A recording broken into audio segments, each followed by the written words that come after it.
surunkali ravishda kuniga 2 pochka sigaret chekadigan odam. Ha? U aytayapti, men charchadim, o'pkam ko'tarmayapti, og'riyapti, lekin o'zimni to'xtata olmayman. Og'zimda sigaret bo'lmasa, nimadir yo'qotib qo'ygandek his qilaman. Ichimda xavotir uyg'onib ketaveradi. Shunga sigaret bo'lish kerak. Qo'rquv, xavotirlarim uyg'onib ketadi.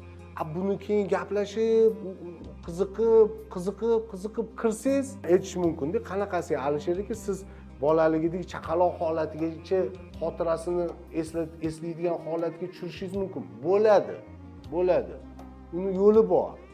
Ong ostiga kirishning yo'li bor. Uni ham hamma eplolmaydi.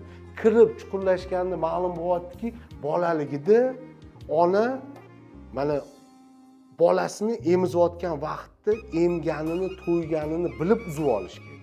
Uzib olib emas, o'zi uziladi bola. Mana emib yotib to'ygandan keyin ko'zlari o'zi kayf qilgandan og'izlarimda bo'shab ko'krakdan ketadi. Lekin kimdir onasiga maslahat bergan, bolani qanchadir vaqt, 15 minutmi, 10 minut emizasan, keyin olib qo'yishing kerak. Haligi bola to'yganini sezmasdan ona uzib olavergan bolani ko'krakdan. Har safar uzilganda to'ymaslik hissi, xavotir paydo bo'lgan, yana berarlarmi emizishga degan bolani taktik ichidagi, tanasidagi xotirasi ishlashga tushadi. Mushaklarning ham xotirasi bor.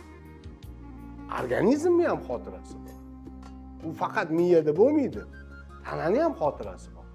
O'sha tana xotirga tushirgan, og'zidagini uzilib qolavergandan. Qorni och qolib ketavergan bola. Qorni och qolaverganmi, to'ymaganmi, mamnun bo'lmaganmi? Ana o'sha xavotiri, qo'rquvi, bolaligida paydo bo'lgan xavotir, qo'rquvi katta bo'lganda surunkali sigaret chekish odatiga o'tgan. Agar o'shani chekmasa, bolaligidagi qo'rquv, xavotiri uyg'onib ketadi.